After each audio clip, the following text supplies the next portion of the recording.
Penjara laut yang menghabiskan biaya triliunan hanya menahan dirimu seorang, dan membutuhkan 100.000 penjaga penjara yang berjaga siang dan malam, hanya karena penampilanmu yang sangat brutal. Satu tatapan saja, dapat membuat orang yang buta ketakutan dan melarikan diri. Dan satu gerakan, dapat membuat para penjahat yang sangat jahat memilih untuk bunuh diri dengan air mata penuh. Namun, justru dirimu yang dipaksa terikat dengan takdir negara naga, mengikuti permainan aneh ini, dan secara tak terduga memperoleh bakat level SSS. Kesetaraan bagi semua makhluk, dan mengabaikan keanehan dari berbagai tingkatan. Saat ini, dengan cahaya menyinari, peserta dari ratusan negara di seluruh dunia, ditransmisikan ke sebuah ruangan secara bersamaan. Kemudian suara mesin yang dingin terdengar. Selamat datang, semua, dalam tugas keluarga yang saling mengasihi. Perhatikan bahwa setiap kali kalian menyelesaikan satu permainan aneh untuk negara tertentu, kalian akan mendapatkan berbagai hadiah sumber daya. Dan setiap kali seorang peserta meninggal, sebuah permainan aneh akan diproyeksikan ke negara yang bersangkutan. Berikut adalah beberapa aturan dari tugas kali ini. Harap diperhatikan. Ayahmu pendiam, tapi jangan pernah menantangnya. Ibumu sangat mencintai anak-anaknya. Jangan lakukan sesuatu yang akan membuatnya sedih. Adikmu sangat nakal, tapi sebagai kakak, kamu harus sebisa mungkin memenuhi kebutuhannya. Kamu harus tinggal di rumah ini selama 7 hari. Kamu mencibir, lalu memeriksa barang-barang yang kamu bawa. Pensil yang diruncingkan, pulpen, pena bola, korek api, dan satu set 2 kaki. Setengah kantong keripik kentang yang belum habis, dan kaleng bekas yang baru saja kamu temukan. Melihat koleksi senjatamu, kamu mengangguk puas. Sebuah kilatan kegembiraan melintas di balik matamu yang dalam. Kamu menatap pintu kamar tidurmu, mendengarkan langkah kaki yang semakin dekat dari luar. Hatimu mulai merasa antusias. Semoga para makhluk aneh ini bisa cukup kuat. Sudah lama dia tidak menemukan target yang tepat untuk dipukul. Siaran langsung dimulai lagi. Ini adalah peserta ketiga yang turun. Begitu siaran langsung dimulai, tentu saja, komentar pesimistis muncul pertama kali. 2 peserta pertama yang mati menyebabkan 2 permainan aneh. Satu yang membuat warga negara naga cemas. Mari kita lihat peserta yang turun kali ini. Apa ini? Di mana peserta yang turun? Negara naga. Peserta yang begitu besar di mana? Jangan-jangan permainan aneh langsung menelan peserta ini? Mungkinkah orang besar ini adalah peserta yang turun? Kamu menyebut ini peserta yang turun? Coba buka matamu dan lihat. Otot bisepnya bahkan bisa menghancurkan kepalamu. Pada saat yang sama, begitu permainan aneh tiba di negara naga langsung membentuk tim strategi. Harus membuat pemuda ini mengendalikan emosinya. Di dunia permainan aneh, tidak bisa hanya mengandalkan rasa keadilan dan keberuntungan. Tubuhnya yang berotot, tidak akan berguna menghadapi makhluk aneh. Seseorang lainnya berkata, jadi sekarang kita harus menggunakan kesempatan peringatan, ya? Setelah berdiskusi, mereka merasa lebih baik memberi peringatan. Mereka yakin kalau kamu bisa mengendalikan emosimu, kamu pasti akan menjadi kuda hitam yang penuh potensi. Saat itu juga, negara Sakura yang tidak terlalu akur dengan negara naga, mengirim pesan video. Di dalam video, ada seorang pria, dengan kumis kecil, dengan angkuh berkata, teman-teman di negara naga, tak disangka, begitu permainan aneh dimulai, peserta kalian langsung ditelan oleh makhluk aneh. Jika kalian mau menyerah, negara Sakura kami akan dengan kemurahan hati menerima kalian. Video ini cukup panjang, tapi jelas untuk menyebalkan. Segera setelah itu, negara naga membalas pesan, kamu orang Jepang, pengiriman angin tim sedang dalam perjalanan. Ingat untuk menerima, dalam permainan aneh, kamu menerima sebuah pesan. Kamu sekarang adalah harapan seluruh rakyat.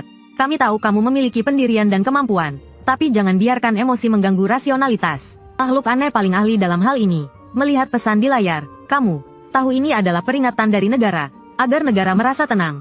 Kamu membuat gerakan oke dengan 7 jari. Dan berkata, tenang saja, saya akan menyelesaikan tugas ini. Saya rasa dia sedang berbicara dengan siapa. Mungkin ini pesan dari negara untuknya. Jika dilihat-lihat, wah, dia benar-benar peserta yang turun. Ini pasti aman. Teman-teman, tadi saya lihat di pihak negara Sakura, Feng Kuang Rizu. Dia lelaki jorok. Kita harus segera menanggapi negara dengan kekuatan penuh.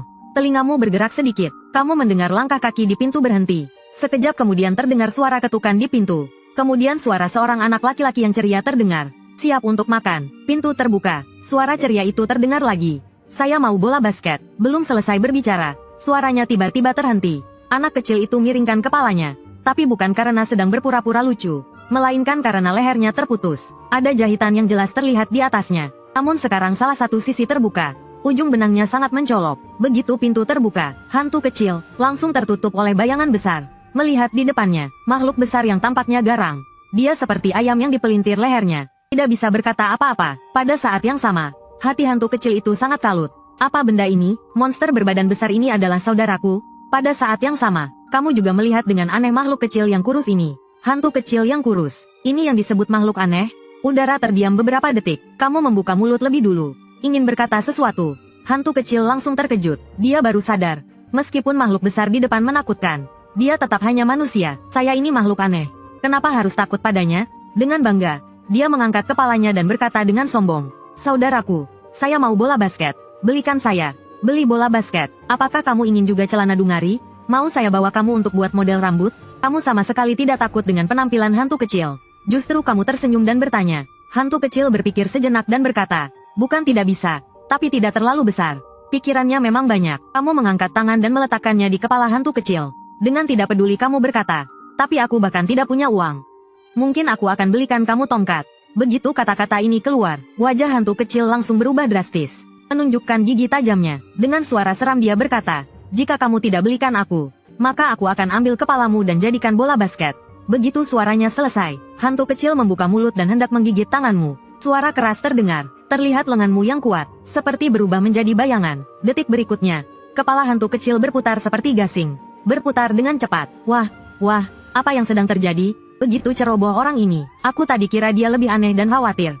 Tapi detik berikutnya, dia langsung memberi hantu kecil tamparan besar. Sungguh lucu. Benar-benar memuaskan sekali. Gerakanmu membuat komentar di layar bergolak. Tapi sebenarnya tidak masalah. Karena jika melihat ukuran tubuh mereka, orang pun akan merasa ini sangat normal. Tapi tindakan ini masih sangat menyemangati. Orang-orang di tim strategi terdiam. Kemudian entah siapa yang mulai berkata, anak ini, ternyata dia benar-benar manusia. Di depan pintu kamar tidurmu, kepala hantu kecil masih berputar-putar dengan liar. Tiba-tiba sebuah tangan besar menangkap kepalanya. Pada saat itu kepalanya hampir putus sepenuhnya. Hanya tersisa kulit lehernya. Tepiannya masih terhubung dengan sedikit benang. Hantu kecil yang diberi tamparan keras.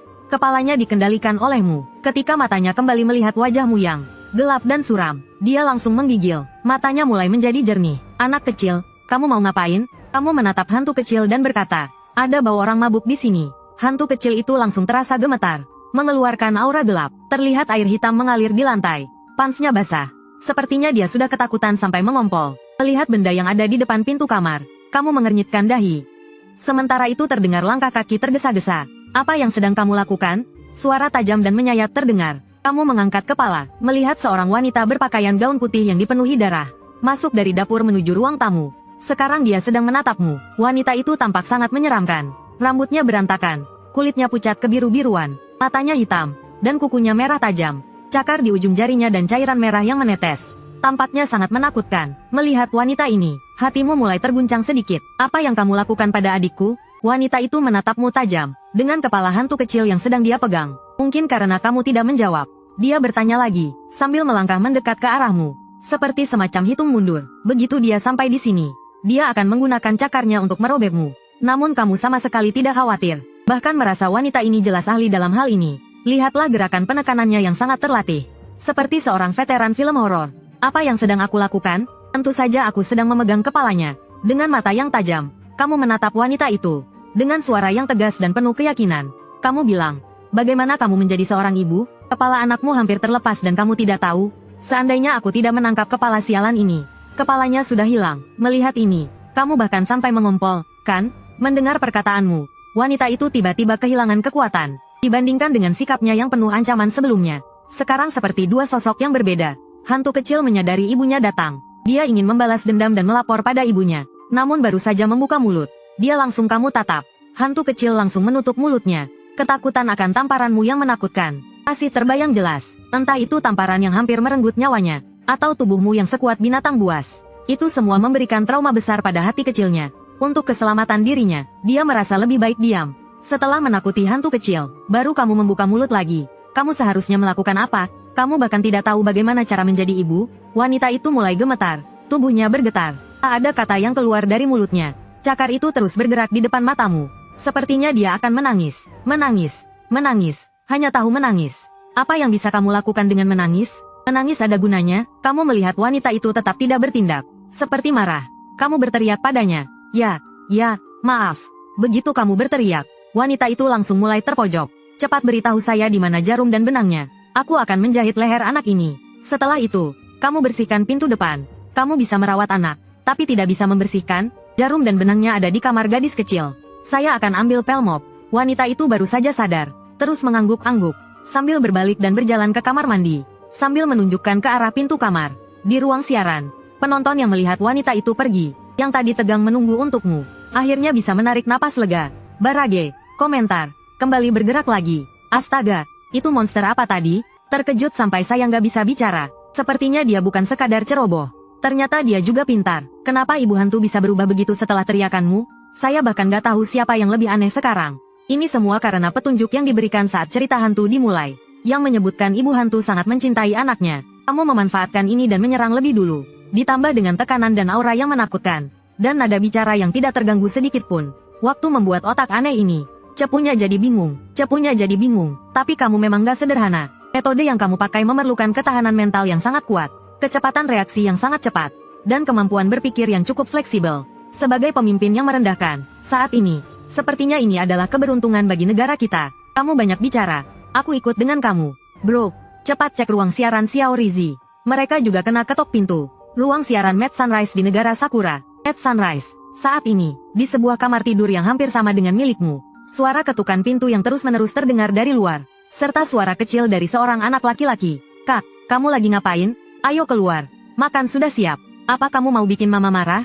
Mad Sunrise yang berwajah jorok duduk di tepi tempat tidur. Gemetar kedinginan, tak punya keberanian untuk membuka pintu.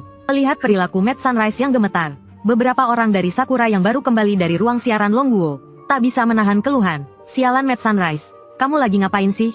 Pose lemah kamu ini, seperti mencoreng muka orang Sakura. Kenapa kamu jadi lemah gini? Kalau saya jadi kamu, saya akan bunuh diri saja. Sedangkan dibandingkan dengan kemarahan orang-orang Sakura, pihak pimpinan Sakura lebih tenang. Mereka baru saja kembali dari ruang siaran Longguo untuk mencari petunjuk. Kejadian aneh yang kecil itu hanyalah monster lemah saja. Pemimpin dari Longguo bisa dengan mudah menanganinya. Jika pemimpin besar mereka, Zujun, bisa melakukannya, mengapa tidak? Apa yang bisa dilakukan oleh pemimpin Longguo, pasti bisa dilakukan dengan lebih baik oleh orang Sakura. Dengan keyakinan aneh ini, pimpinan negara Sakura mengirim pesan kepada Mad Sunrise. Mad Sunrise mengirimkan pesan, Zujun, jangan takut. Setan kecil di luar pintu sangat lemah.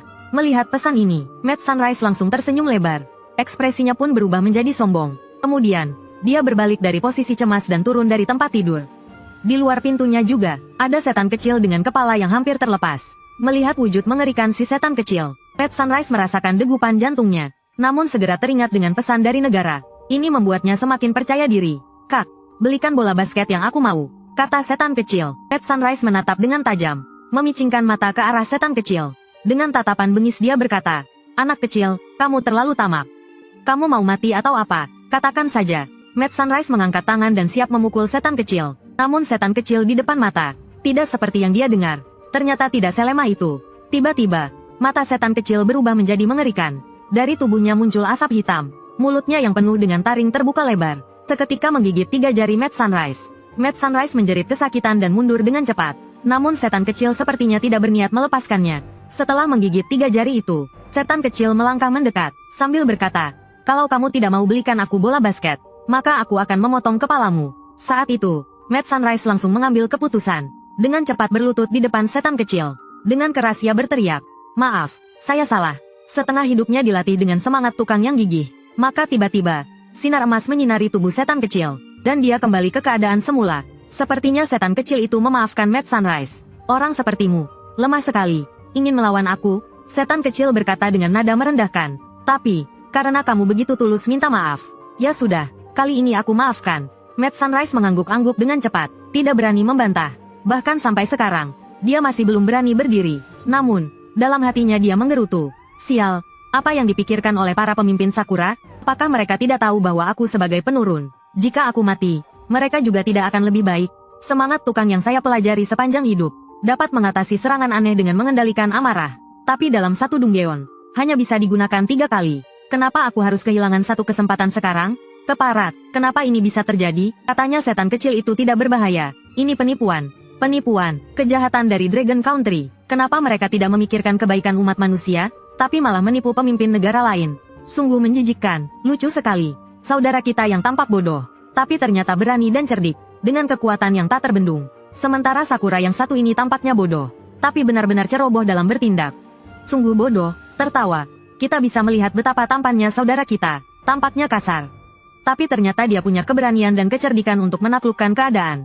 Sedangkan si Sakura kecil ini, meski berperawakan ramping, ternyata sangat ceroboh dalam bertindak. Kembali ke sisi kalian, setelah ibu setan pergi mengambil pel, kalian berdua pergi, masuk ke kamar gadis kecil itu. Menurut informasi yang diberikan di awal, ini seharusnya adalah anak terkecil di rumah ini. Seorang gadis kecil yang menderita penyakit berat. Ketika pintu dibuka, ruangan di dalam sangat gelap. Ini tidak memudahkan untuk mencari sesuatu. Tangan meraba-raba dinding. Tiba-tiba, lampu menyala. Ruangan berwarna pink muncul di hadapannya. Apa setan kecil ini juga suka dekorasi bergaya imut? Dia mengernyit, merasa agak aneh. Ini jelas tidak cocok dengan gaya setan. Justru di dunia cerita horor, ini malah terasa lebih menakutkan. Kakak, sebuah suara lemah milik seorang gadis kecil terdengar. Kamu menunduk mengikuti suara itu. Di atas tempat tidur kecil, kamu melihat seorang gadis kecil yang sangat aneh. Melihat gadis kecil itu,